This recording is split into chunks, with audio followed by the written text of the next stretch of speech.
Cardano!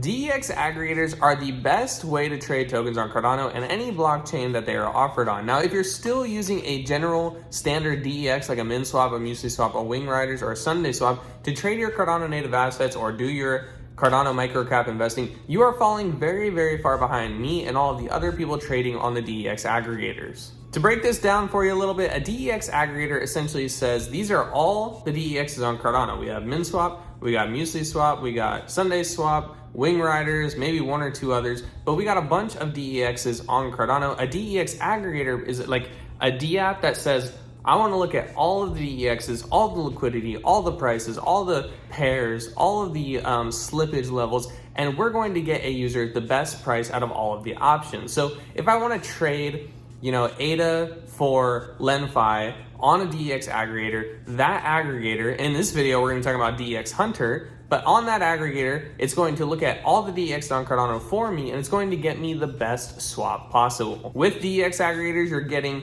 better transactions, right? You're getting possibly faster transactions or cheaper transactions based on which DEX is used. You're also getting the best current price, whether you want to buy and hold, or you want to trade, or you want to short something. By using a DEX aggregator, you're going to get the best price for the situation you're trying to use. Lastly, DEX aggregators have the ability to find you better slippage. So if you set your slippage and you're like, I only want a 1% slippage, but the liquidity is not available on a couple DEXs, they will make the trade on the DEX that's applicable for you and the requirements you put in, whether it's a limit order, a market order, a DCA, or a stop loss. All those come into factor to get you the best price on a transaction using the DEX aggregator. In comparison to the old way we used to trade on Cardano, by using min swap, muesli swap, Sunday swap, wing riders, when we would go and trade without these aggregators, when we just trade natively on the DEX, you're only available to use the transaction fees of that DEX. So that's why people would have favorite DEXs. You're only allowed to use the liquidity on that DEXs. So that's why people had favorite DEXs. This is why min swap did so well, having so much liquidity and really not cheaper than the rest, but just a generally good fee structure. Lastly, you're going to choose the DEX used based on the slippage, because if you're not using an aggregator, you have to go with the slippage on that DEX. Again, why min swap was one of the best DEXs on Cardano, because it had the volume, which allows you to have the fees lower, which allows you to have better slippage, which allows you to have better liquidity. So in this DEX scenario, when you're only using one native DEX, you can see how a monopoly can start to form, where the DEX with the most incentives and the most users, whether it's the first one or a newcomer that provides better service, it will generally gradually capture the whole market, because it has the culmination of all of these four really key things that a DEX needs. In every market, competition is going to rise, and there's going to be DEXs fighting with each other and trying to be the best DEX on any given chain, right? Or the best, place to perform your transactions, whether it's on crypto or in stocks or anything. We have all this competition all the time. We have entrepreneurs in the space, we have businesses. People want to make money, and they want to do that by providing a better service and giving better value. One group of savvy investors has come into Cardano and brought this into the DEX aggregator space. Now, if you're familiar with DEXs on Cardano, I won't have to explain to you that muesli swap does sort of have its own DEX aggregator, right? Many people were very hyped about the muesli swap DEX aggregator, but the fee structure, the slippage did catch a little people off guard. From there, the group at Dex Hunter IO has taken this opportunity and built their own DEX aggregator that has advanced things on top of other DEXs that we are not traditionally seeing in the Cardano space currently. With Dex Hunter IO, we are seeing this DEX aggregator capability, so you can perform a trade and get the best trade possible across all the DEX on Cardano. But from there, they have taken their savviness and their competitiveness and added things that other DEXs did not have, like advanced analytics, NFT sniping, and better, faster trades with more servers based on the amount of hunt you hold. So DEX aggregators are not just another DEX or a place to capture the trades of all the other DEXs. Really, it's a form of competition among DEXs and DEX aggregators within an ecosystem, because DEX aggregators typically provide more analytical value or higher end trading services than the DEXs do. In the Cardano space, we had great DEXs, but they were not innovating on the analytics side. They were not innovating on the order book side. They were not innovating on the transaction and trader side, to where people would actively find ways to make better trades or have an incentive to trade more. The more analytics, the more tools, the more reasons you give someone to feel like they can make profit, the more trades that they're going to be willing to take, which means the more money that DEX or DEX aggregator is going to make for themselves and their business, right? So the DEXs on Cardano were never super great at having great analytics, which is why we have something like tap tools. But with Dex Hunter, the team has really showed up to provide an all-in-one hub for traders and people like me who want to try and trade a bit or get NFTs or have the advanced analytics that makes them more confident in the things they're buying and selling, the positions that they're holding, and the directions that they think the market's going to go. With all that being said, a lot of the traditional DEXs on Cardano did not have stop loss capabilities, DCA capabilities, basket index investing capabilities, all of which Dex Hunter has. I can show you here on the screen. But on Dex Hunter, you have the ability to do a market order, a limit order, a stop loss, or a limit sell, right, at a certain point. But they've just rolled out new DCA features, so you have the ability to do your weekly or monthly or whatever type of DCA natively in the Dex Hunter aggregator.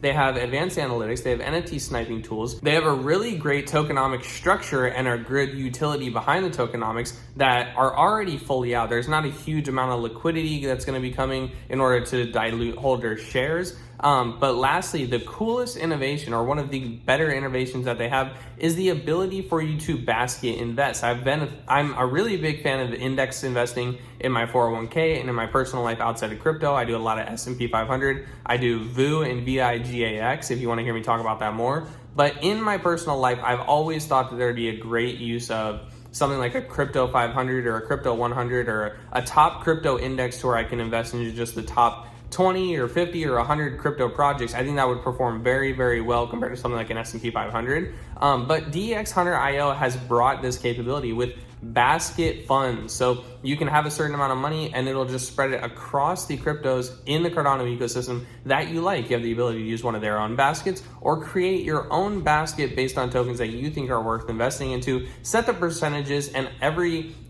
certain time frame that you decide, it will make those investments into those coins and just hold it in your wallet for you. On top of all of those amazing things that I just listed that are probably some of the most important and interesting things going on in the Cardano ecosystem right now as far as trading goes, on top of all that, Dex Hunter also is natively integrated inside of Tap Tools and Vesper mobile wallet. So when you do Vesper trading, you can use the Dex Hunter DEX aggregator. Also, when you're on Tap Tools and you're looking at the screen and on the right side it has like the trade box and it's like this ADA for whatever other thing you want to trade, that is Dex Hunter natively integrated into Tap Tools. Lastly, for the innovations that Dex Hunter is putting out on their Twitter right now, they're currently teasing direct Bitcoin swaps, direct Ethereum swaps, direct USDC and USDT swaps. So they're going to go cross-chain us sometime, and I'm very interested to see how this rolls out. USDC and USDT specific trades on Cardano would be groundbreaking. It's something we've talked about for a long time in the Cardano community. And people, we had the big USDC $8 million thing, right? Remember when Charles was talking about it? But if we had that functionality to have cross-chain USDC, USDT, Bitcoin, Ethereum, and other things with Dex Hunter, that would be groundbreaking for Cardano. So multiple other things I'm watching in this great project. I think that's all that I want to talk about for Dex Hunter. Now let's switch gears and talk about the Hunt token, the native token of Dex Hunter IO. Hunt's token and its tokenomics. I don't remember all the tokenomics off my head, so I'm going to put it on the screen here while we're talking about it, but I know 70% was pre-sale and a lot of the others for the team and marketing and incentives and airdrops and stuff like that. But the big thing you need to know about the tokenomics is 70% of it's for the public via the pre-sale. Essentially, the pre-sale means to the public, and all of that pre-sale you can consider ready liquidity that's already out there. There's no unlocks for the pre-sale, so 70% of the tokens are currently circulating and will be forever circulating. It's a capped supply of, I believe, 100 million, and so there's no inflation, no deflation. These are the tokenomics I like to see. 70% of it's out right now, which is why, the price isn't like skyrocketing crazy or dropping crazy. It's just a solid, slow growth. And then no more tokens will ever be minted. That's always a good thing for me. I like cap supplies.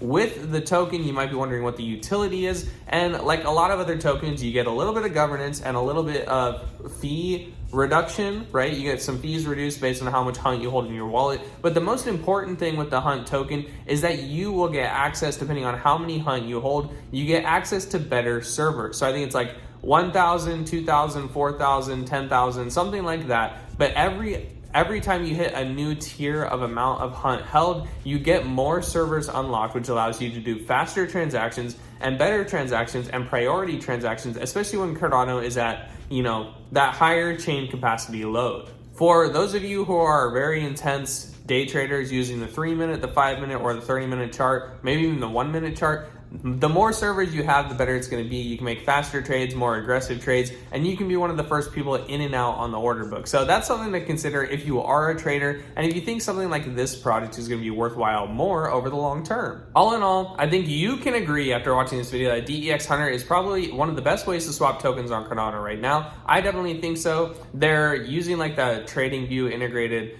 analytics. So some people might prefer the Tap Tools charts over Dex Hunter's charts. Totally fine. You can still do your Dex Hunter trades on Tap Tools, so be sure to check it out there as well. Always hope you enjoyed this video. If you want to hear me talk about any other Cardano based projects, put a comment down below.